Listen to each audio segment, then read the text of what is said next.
नमस्कार मित्रों, स्वागत है आपका अडानिया एजुकेशन एकेडमी आसिंद के इस यूट्यूब चैनल पर। हम कक्षा 12 का रसायन विज्ञान पढ़ रहे थे, जिसमें हमने सेकंड अध्याय विलयन प्रारंभ कर लिया था। और कल जो हमने जो क्लास में देखा था, विलयता को लेकर हमने चर्चा की थी और विलयता को प्रभावित करने वाले कारक को लेकर हमने चर्चा की थी। और महत्वपूर्ण कारक जो मैंने कल छोड़ा था कि जो गैसों की जो द्रव में जो विलयता है उस पर दाब का क्या प्रभाव पड़ता है, यहाँ हमने क्लास को जो है रोका था, या यूं कह सकते हैं समाप्त किया था कि यानी कि गैस जो है जब द्रव में घुलती है तो उस पर दाब का क्या प्रभाव पड़ता है, इसको लेकर आज हम चर्चा करने वाले। यानी गैसों की विलेयता पर दाब का प्रभाव, गैसों की विलेयता पर दाब का प्रभाव, इसको जो बताया था एक वैज्ञानिक हुए थे हेनरी। तो इसे अपन बोलते हैं हेनरी का नियम कहते हैं, हेनरी का नियम। गैसों की विलेयता पर दाब के प्रभाव को जो बताया था, किसने बताया था? हेनरी ने बताया था। किसने बताया था? हेनरी ने। देखो बहुत इजी, इसको एक अपन सामान्य भाषा में समझते हैं। सबसे पहले मान लीजिए कि आपके पास एक पात्र है, एक बिल्कुल देसी भाषा में समझा रहा हूं। ये एक पात्र है, बहुत ही खूबसूरत है, और इसके अंदर क्या भरा हुआ है? जल भरा हुआ है या कोई द्रव भरा हुआ है। ये इसके अंदर भरा हुआ है, जल भरा हुआ है। क्या भरा हुआ है सर? जल भरा हुआ है। क्या भरा हुआ है? जल इसके अंदर भरा हुआ है। अब देखो यहां कुछ नहीं है ना, तो यहां क्या होगी यार? यहां क्या होगी? गैस के अणु होंगे ना। यहां क्या होंगे? ये गैस के अणु होंगे। कुछ नहीं है तो गैस के अणु होंगे। आप कहोगे सर गैस के अणु होंगे, बिल्कुल होंगे। थोड़े इसके अंदर होंगे, थोड़े बाहर होंगे, इस तरह से। ठीक है। अब मैं क्या करता हूं, देखो कि यहां मैं एक पिस्टन लगाता हूं। पिस्टन तो जानते ही हो, पंप के अंदर होता है ना, हवा भरने वाला जो भी होता है। यहां पर मैंने एक लगा दिया पिस्टन। एक देसी भाषा में समझा रहा हूं, थोड़ी देर विज्ञान को भूल जाओ। ठीक है, ये है पिस्टन। अब मैं क्या करता हूं, इस पिस्टन को ऊपर से दबाता हूं। ठीक है, तो ये पिस्टन कहां आएगा? नीचे आएगा। आएगा नहीं आएगा? ये पिस्टन कहां आएगा? नीचे आएगा। जब ये पिस्टन नीचे आएगा तो ये गैस के जो अणु यहां आपको दिख रहे हैं, ये भी कहां जाएंगे? नीचे जाएंगे। अब नीचे जाएंगे तो किसके अंदर जाएंगे? आपको क्या सर जल के अंदर जाएंगे? और कहां जाएंगे? ये जगह तो बची नहीं, यही जगह बची है। ये किसके अंदर जाएंगे? जल के अंदर जाएंगे। ठीक है। अब यहां देखो, ताप को क्या रखना है? स्थिर रखना है। ताप को नहीं बढ़ाना है। स्थिर ताप पर अपन क्या कर रहे हैं? दाब बढ़ा रहे हैं। तो गैस कहां जा रही है? जल के अंदर जा रही है, यानी द्रव के अंदर जा रही है। तो सीधी सी भाषा में अपन कह सकते हैं कि स्थिर ताप पर दाब बढ़ाने से गैस की विलेयता जो द्रव के अंदर क्या होती है? बढ़ती है। तो इसको अपन हेनरी की भाषा में कैसे कहें? तो अपन कह सकते हैं कि स्थिर दाब पर, सॉरी माफ कीजिएगा, स्थिर ताप पर किसी गैस की विलेयता आरोपित दाब के क्या होती है? समानुपाती होती है। लिख लीजिएगा, स्थिर ताप पर, ताप क्या होना चाहिए? टेम्परेचर क्या होना चाहिए? स्थिर होना चाहिए। स्थिर ताप पर किसी गैस की विलेयता, स्थिर ताप पर किसी गैस की विलेयता आरोपित दाब के क्या होती है? समानुपाती होती है। स्थिर ताप पर किसी गैस की विलेयता आरोपित दाब के क्या होती है? समानुपाती होती है। क्लियर? अब मान ले कि जो गैस की जो विलेयता है उसको अपन मान लेते हैं स्मॉल m, और आरोपित दाब को अपन क्या मान लेते हैं? P मान लेते हैं। माना कि गैस की जो विलेयता कितनी है? स्मॉल m है, और आरोपित दाब है P। तो अपन कह सकते हैं P समानुपाती क्या होगा? m होगा। होगा नहीं होगा? P समानुपाती m, क्योंकि आरोपित दाब तो क्या हो गया? P, और स्मॉल m क्या है? गैस की विलेयता। यानी जैसे जैसे दाब बढ़ाएंगे गैस की विलेयता क्या होगी? बढ़ेगी। यानी स्थिर ताप पर गैस की विलेयता आरोपित दाब के क्या होती है? समानुपाती होती है। अब मैं क्या करता हूं, इस समानुपाती के चिन्ह को हटाता हूं, तो यहां पर क्या लगेगा? स्थिरांक लग जाएगा। तो क्या हो जाएगा? ये KHM। यहां पर देखो, ये तो P तो क्या हो गया? आरोपित दाब हो गया। M क्या हो गया? गैस की विलेयता। और KH यहां पर क्या हो जाएगा? हेनरी स्थिरांक। बहुत बढ़िया भाई, अपने खुद के नाम के स्थिरांक दे दिया। देखो तुम भी अगर कुछ अच्छा काम करोगे तो तुम्हारे नाम का भी क्या बनेगा? स्थिरांक बनेगा। है भारतीय नाम का, जैसे मान लो कि क्या कह सकते हैं? रामलाल स्थिरांक, लादूलाल स्थिरांक, है बिरलाल स्थिरांक। जैसे भी अपन कहते हैं हेनरी का नियम। अगर मान लो यही, अगर मान लो अपने इधर आसिंद का कोई व्यक्ति होता है या बिरड़ा का कोई व्यक्ति होता है, तो क्या होता? रामलाल का नियम, या लादूलाल का नियम, या बिरलाल का नियम, या बालूराम का नियम। है, इस तरह से हो सकता नहीं हो सकता था। ठीक है, तो ये हो गया हेनरी स्थिरांक, के एच क्या हो गया हेनरी स्थिरांक। अब देखिएगा यहां पर एक चीज और निकालते हैं अपन, देखिएगा। ठीक है, अब ये कहता है कि वाष्प अवस्था में, यानी यदि गैसें क्या हो बहुत ज्यादा हो, गैसें क्या हो बहुत ज्यादा, एक गैस नहीं हो बहुत सारी गैसें। आपने पढ़ा होगा डाल्टन का आंशिक दाब का नियम 11th क्लास के अंदर। ठीक है, यदि गैसें क्या हो बहुत ज्यादा हो तो उस गैसों की जो विलेयता होती है वो आंशिक दाब की क्या होती है या मोल अंश की क्या होती है, समानुपाती होती है। यानी वाष्प अवस्था में किसी गैस का जो आंशिक दाब है उस गैस के मोल अंश के क्या होता है, समानुपाती होता है। यानी वाष्प अवस्था में, यानी जब गैसें क्या हो ज्यादा हो, वाष्प अवस्था में किसी गैस का आंशिक दाब, यानी जब गैसें क्या होगी ज्यादा होगी तो अपन किसकी गणना करेंगे, आंशिक दाब की गणना करेंगे। यानी वाष्प अवस्था में किसी गैस का आंशिक दाब जो है उस गैस के मोल अंश के क्या होता है, समानुपाती होता है। यानी मोल अंश को अपन किसके द्वारा दर्शाते हैं, एक्स के द्वारा दर्शाते हैं। यानी वाष्प अवस्था में किसी गैस का आंशिक दाब उस गैस के मोल अंश के क्या होता है, समानुपाती होता है। तो यहां पे भी अपन इसको इस तरह से लिख सकते हैं, P बराबर क्या लिख सकते हैं, KHX, ये भी अपन लिख सकते हैं, इसको अपन इस तरह भी लिख सकते हैं। अगर अपन देखो यहां पर अगर बात की जाएगी जो KH है, KH की इकाई क्या होगी,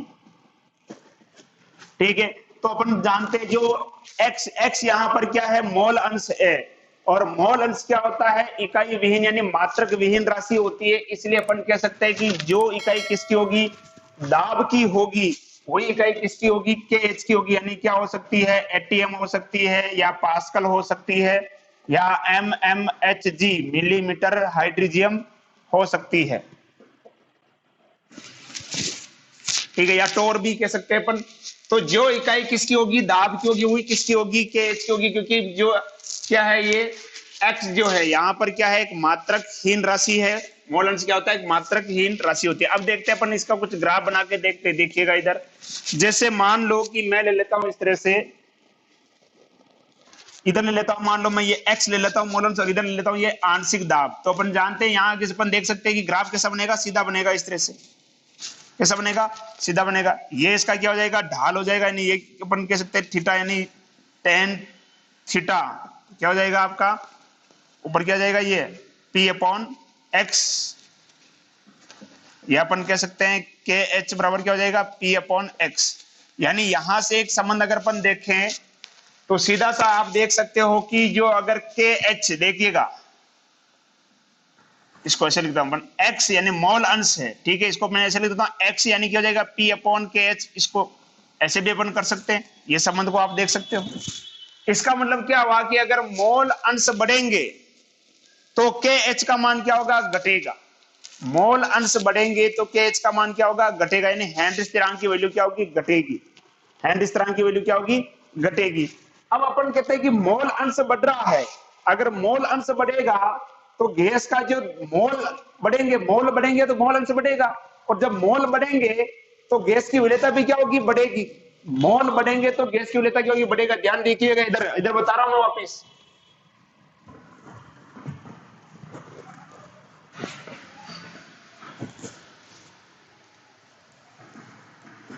अगर मोल की वैल्यू बढ़ेगी तो गैस की विलेयता भी क्या होगी, बढ़ेगी। ठीक है, यानी मोल बढ़ेंगे तो मोल अंश भी क्या होगा, बढ़ेगा। मोल अंश बढ़ेगा तो के एच क्या होगा, घटेगा। समझिएगा ध्यान से भी, यहां पर थोड़ा सा दिमाग लगाइएगा। अगर गैस के मोल बढ़ेंगे तो गैस की विलेयता क्या होगी, बढ़ेगी। और अगर गैस के मोल बढ़ेंगे तो जाहिर सी बात है मोल अंश भी बढ़ेगा, और मोल अंश बढ़ेगा तो अपन जानते हैं मोल अंश के, देखो के एच के क्या है, हितक्रमानुपाती है। इसका मतलब क्या हो जाएगा, यहाँ पर अगर मोल अंश बढ़ेगा तो के एच क्या होगा, घटेगा। यानी सीधी सी भाषा में अगर कह सकते हैं के एच घटेगा तो विलेयता क्या होगी, बढ़ेगी। थोड़ा दिमाग लगाना यहाँ पर, फिर बता रहा हूं, मोल बढ़ेगा तो विलेयता बढ़ेगी, मोल बढ़ेगा तो विलेयता बढ़ेगी, और मोल बढ़ेंगे तो मोल अंश भी बढ़ेंगे। इसका मतलब अपन कह सकते हैं मोल अंश बढ़ेंगे तो विलेयता क्या होगी, बढ़ेगी। भाई मोल बढ़ेंगे विलेयता बढ़ेगी, मोल बढ़ेगा तो मोल अंश बढ़ेगा, मोल अंश बढ़ेगा तो विलेयता भी क्या होगी, बढ़ेगी, सीधी सी बात है। लेकिन जब मोल अंश बढ़ेगा तो केच क्या होगा, घटेगा।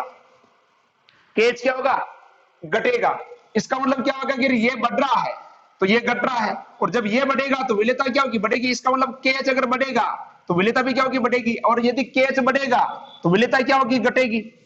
KH बढ़ेगा तो विलेयता क्या होगी, घटेगी। अब इसको व्यवस्थित तरीके से समझ लेना, इधर मैं बता देता हूं, इधर एक व्यवस्थित तरीके से बता रहा हूं कंप्लीट। यही है हेनरी का नियम, हो गया वैसे देखा जाए तो। देखो इधर, अगर मोल बढ़ेंगे तो विलेयता क्या होगी, बढ़ेगी। इसको ऐसे लिख देता हूं अपन, मोल बढ़ेंगे तो विलेयता क्या होगी, बढ़ेगी। यदि मोल बढ़ेंगे तो मोल अंश बढ़ेगा, मोल अंश भी क्या होगा, बढ़ेगा। समझिएगा आप ध्यान से, देखो मोल बढ़ रहे हैं, विलेयता बढ़ रही है, मोल बढ़ रहा है तो मोल अंश भी बढ़ेगा। इसका मतलब इसका सीधा संबंध हो सकता है ना, मोल अंश बढ़ेगा तो विलेयता भी क्या होगी, बढ़ेगी। विलेयता क्या होगी, बढ़ेगी। यदि मोल अंश बढ़ेगा, यदि मोल अंश बढ़ेगा तो क्या होगा, KH क्या होगा, घटेगा। लेकिन जब ये बढ़ता है तो विलेयता भी क्या होती है, बढ़ती है। मोल अंश बढ़ता है तो विलेयता क्या होती है, बढ़ती है। यानी अपन कह सकते हैं विलेयता क्या होगी, बढ़ेगी। यानी आप यहां सीधा संबंध देख सकते हो, KH घटेगा तो विलेयता क्या होगी, बढ़ेगी। KH घटेगा तो विलेयता क्या होगी, बढ़ेगी। अब देखिएगा यहां पर, जब ताप बढ़ता है, ताप बढ़ता है तो KH भी क्या होगा, बढ़ेगा। और जब KH बढ़ेगा तो विलेयता क्या होगी, बताओ, अरे बोलो रे, क्या होगी, जब KH बढ़ेगा तो विलेयता क्या होगी। देखो जब ये घटता है तो विलेयता बढ़ती है, जब KH बढ़ेगा तो विलेयता क्या होगी, घटेगी। KH बढ़ेगा तो विलेयता क्या होगी, घटेगी। इसका मतलब ये हुआ कि ताप देने पर गैसों की द्रव में विलेयता घटती है। कल पढ़ चुके थे, कल ये बात हमने चर्चा की, क्योंकि ताप देने पर गैस के जो अणु होते हैं उसकी गतिज ऊर्जा बढ़ जाती है। ताप देने पर गैस के जो अणु होते हैं उसकी गतिज ऊर्जा जो है वो बढ़ जाती है। इसलिए क्या होती है, गैस के अणु द्रव की सतह को छोड़कर क्या होने लगते हैं, बाहर होने लगते हैं। गैस के जो अणु है द्रव की सतह को छोड़कर क्या होने लगते हैं, बाहर होने लगते हैं, विलेयता क्या होती है, अब देखो यहां से एक प्रश्न बनता है कि जो जलीय जीव होते हैं, जलीय जीव होते हैं, वे ध्रुवीय प्रदेश में ही जनन क्यों करते हैं। जलीय जीव जो होते हैं ये ध्रुवीय प्रदेशों में जनन क्यों करते हैं, या अधिकांश जो जलीय जीव है ये ध्रुवीय प्रदेश में क्यों पाए जाते हैं। देखो ध्रुवीय प्रदेश का मतलब क्या होता है कि हमारी जो पृथ्वी कुछ इस प्रकार से है, ठीक है। ये बीचों बीच जो रेखा होती है जिसे अपन बोलते हैं भूमध्य रेखा, ये हो जाएगा उत्तरी ध्रुव। ये कौन सा होता है, दक्षिणी ध्रुव। ये इस तरह कर्क रेखा, और ये कौन सी होती है, मकर रेखा। तो सूर्य 6 महीने तो यहाँ चमकता है, 6 महीने यहाँ चमकता है, ठीक है। यानी यहाँ पर सूर्य का प्रकाश सीधा पड़ता है, ठीक है। और यहाँ सूर्य का प्रकाश क्या पड़ता है, तिरछा पड़ता है। यानी सूर्य का प्रकाश वहां पर कम जाता है, इसलिए यहाँ पर ताप क्या रहता है, कम रहता है, जिसके कारण यहाँ पर अधिकांश क्या जमी रहती है, बर्फ जमी रहती है। इधर भी बर्फ और इधर भी बर्फ, यानी यहाँ का तापमान क्या रहता है, कम रहता है, ठीक है। अगर ताप कम होगा तो KH भी क्या होगा, कम होगा। ताप कम होगा तो KH कम होगा, KH कम होगा तो विलेयता क्या हो जाएगी, फिर बढ़ जाएगी, ठीक है। यानी गैसों की विलेयता क्या हो जाएगी, बढ़ जाएगी। अब देखो जो जलीय जीव है, जलीय जीव को क्या चाहिए, पानी के अंदर ऑक्सीजन ही तो चाहिए। ताप कम होगा तो जल के अंदर घुली हुई ऑक्सीजन की मात्रा क्या होगी, ज्यादा होगी। ताप कम होगा तो जल में घुली हुई ऑक्सीजन की मात्रा क्या होगी, ज्यादा होगी।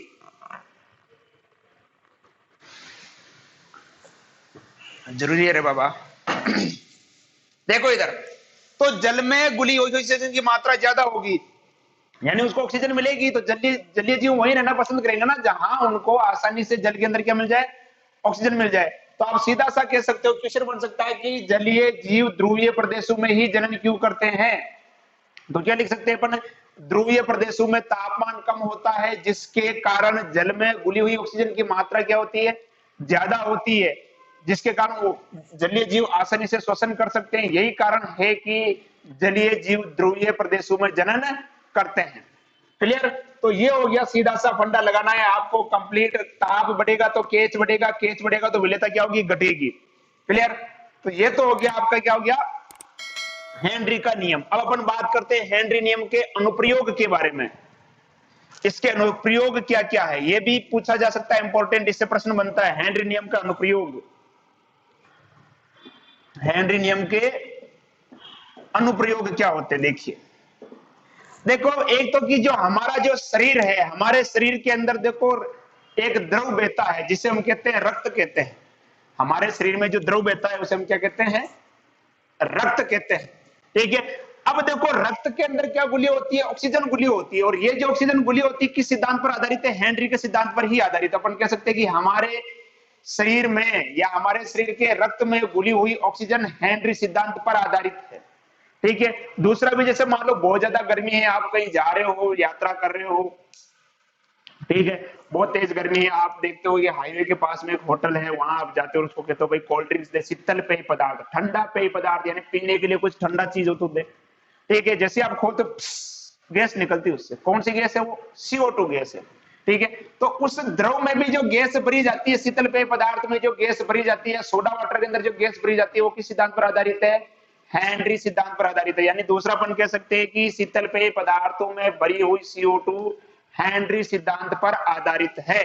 अगला देखिएगा, एक आता है एनोक्सिया रोग, ये इंपॉर्टेंट है। कौन सा रोग? एनोक्सिया रोग। अब देखो ये तो एक धरातल हो गया, क्या हो गया? धरातल। ठीक है, यहां कुछ लोग निवास कर रहे हैं इस जगह पे, यहां पे भी कुछ लोग निवास कर रहे हैं इस जगह पे।